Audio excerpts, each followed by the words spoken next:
Ayun ako, kwento ko ulit yung istorya nito sa nangyari sa kanya, yung nahulog siya sa kabilang bakuran. Ayun ako, nakwento ko kasi ang pangat kasi ng pagkakastorya ko. Nagmulaklak na, bumuka na yung bulaklak. Focus yun, there you go. Ang pangat pala pagkakastorya ko, wala sa hulog. Ito kasing pusa ko, di ba dinala ko to nung linggo sa veterinaryo. O di ako, umalis ako ng Lunes, tapos bumalik ako ng tanghali.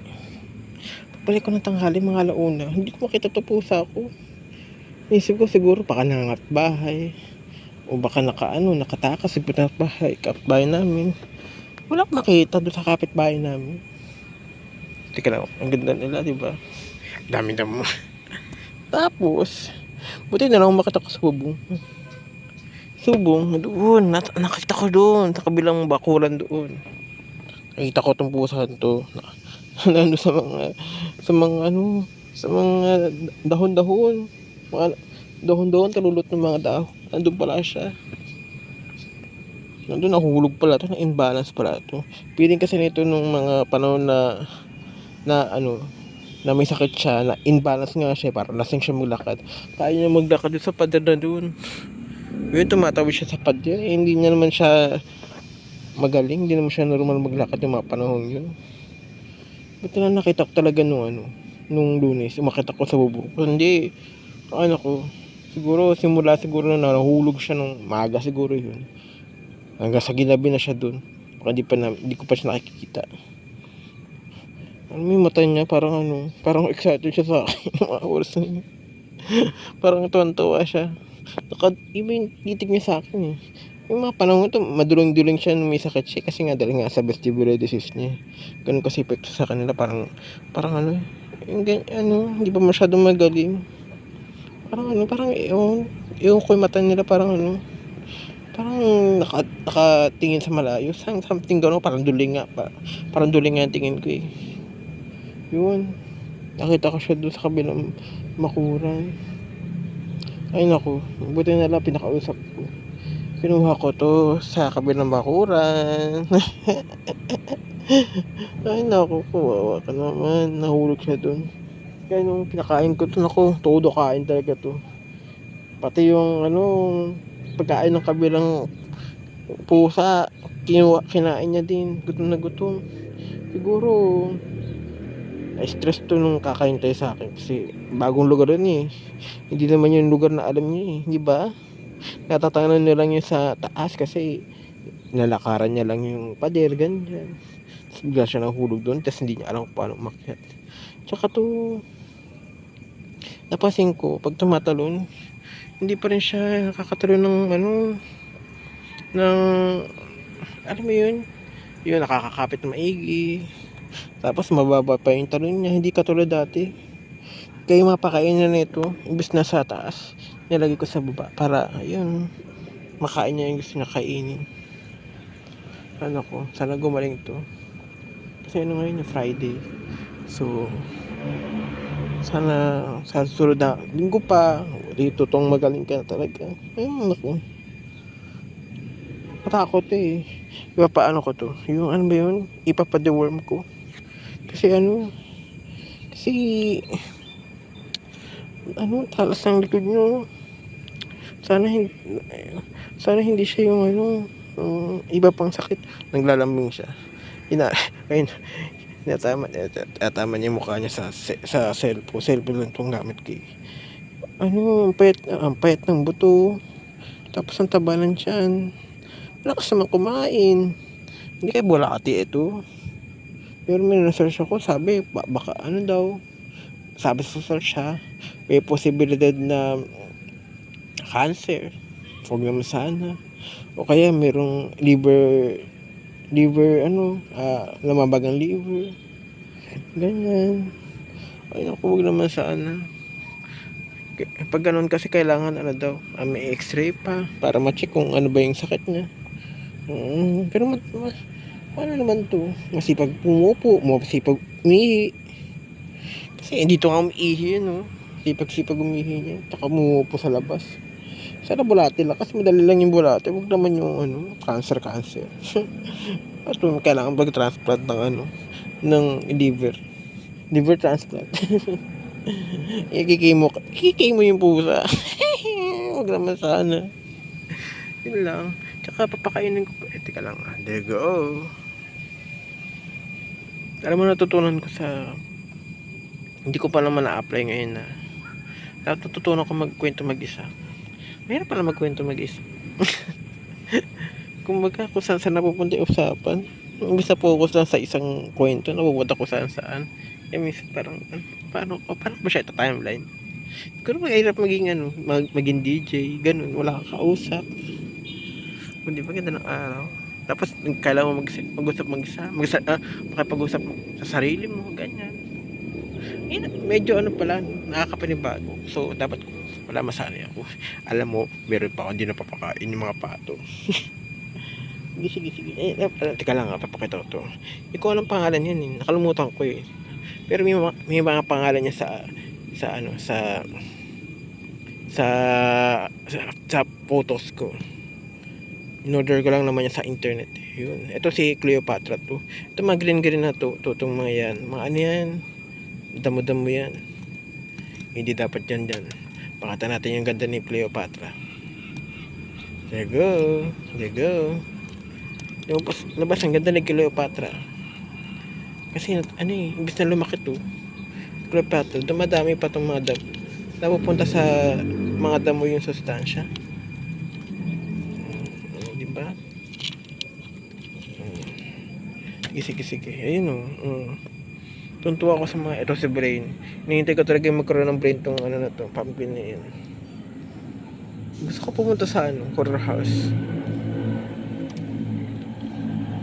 Siguro bukas try kong pumunta.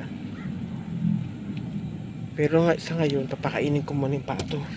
Kasi yung pato nakita ko pagkakit dito. So kailangan pakainin ko. Nagabang sila sa labas. Sabi ko saglit lang. Sana mo unawaan. Teka lang tinatanggal ko kasi itong si Cleopatra na Sansevieria or snake plant. Meron ako dyan, marami akong ganito. Madaling mga anak niya. Meron pang samba yung iba. Nakamutok ko samba yun. Meron pa ako nito sa baba. Tsaka dito marami ako nito. O bababa muna ako bababa muna ako. Ayan minamasahe ko muna to. Yung likod nito. Kasi importante minamasahe ito. Pag nandito talaga ako, nagkapatulambing dito. Banding moments naman dito sa bubong. Pero pag sa bahay, ayaw niya. Parang gusto niya na dito ka lang siya imamasal. Pero pag sa bahay, ayaw. Parang naka-condition siya sa bahay na tantanan mo ako. Tantanan mo ako. Ayaw niya magpamasahe. Ayaw nagkapapos naman sa bahay. Pero hindi ganito. Alam mo, napapakainin ko nga yung pato. Paano ko papapakain? Babalik ako dito. Nakita ko. Kahapon, muntik na ako mahuli. Aray ko.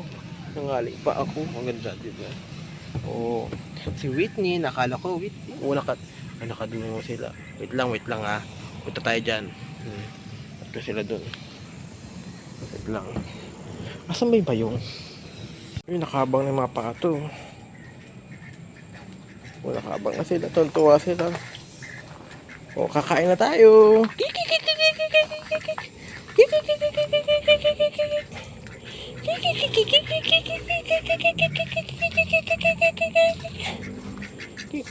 Kain tayo ha. Ayun pato ba yung nakikita? Yan. There you go. 1. Wait lang. 2. Hirap 3. 4. 5. 6. Tatlo sila, dalawa sila. Anim. Diba? Ang hirap pala mag-cellphone ba nagkapakay sa akin. At pala nandito na pala pakainan bago ko kinuhanan. Diba? Masuk ka na dito. Kailan mo kayo akit? Hanggang sa pinakataas. Sa bagay malapit na. Alam mo, buti na lang pumayag siya dito na magpasakay. Dito siya ano eh, dito siya kinarga. Kasi wala talaga mapagbilan na ano, ng tag ito, cat carrier. So dito ko talaga siya sinukbit. Pati pumayag ka sa loob nito. Akala siguro nung ano, nung veterinaryo, manok yung dala ko. Sabi siguro ng veterinaryo. Ano ba yan? Pag ganyan, manok na may problema, patay na yan, gawin ng adobo. Pusa pala laman. Pusa pala. Ito, isopo na ba to? Di ba? So, ayun, sa sobrang madali ko talaga, ano lang, nagkabali-bali na stick na. Yung binili ko to, kasama ng ganito. Namamadali ko kasi, ano to pumapalag to Pumapalag, gusto ko kumawala. O, gusto na pumasok ulit. O, naalala mo, dati pumasok ka dito, pasok. Papasok. Pasok. Siya na may gusto pumasok. Pasok. Pasok. O, ayaw na. Na-traumatize siya, sabi niya. Ay, dyan ako dati nakulong. Buti na lang pumayag to. Kasi sinakay ko sa motor. O, dyan siya nakalagay. Bili ko na to 60 pesos. Alam mo to, pinantuan ko pa to sa malapit mismo sa pinagdala ko sa veterinary. Para lang dito talaga. Kasi wala talaga tong mapaglalagyan. Umuulan pa nun. Nilagyan ko to nung plastic na alam mo yung red, tapos white, yung parang ganun. Red white na malaking handbag. Sinuot ko siya dito. Tapos sinuot ko pa ito kasama ng pusa dun sa malaking plastic tape. Ayun ako. Kasi nga maulan. O, hindi naman sila nabasa. Diba? Healthy ka. Ganun talaga kapag tawag yung survival mode. O, diba? DIY or anong tawag doon na para-paraan. O, diba? Madiskarte. Diskarte lang tayo, diba? Sa mga susunod na araw talaga, kailangan talaga humisin talaga to. Pero dito maganda naman ito. Ito rin marami nga ako dun. Ang dami dun. Kaso ayoko siyang dumami dyan. Halaman yan. Hindi naman sila dapat dyan. So dapat tanggalin ko yan. Ayun, kumalat na doon. Nagapang yun doon. Ganda-ganda. Para malakas ang kulay niya. Yellow green. O diba? Ang ganda-ganda ito.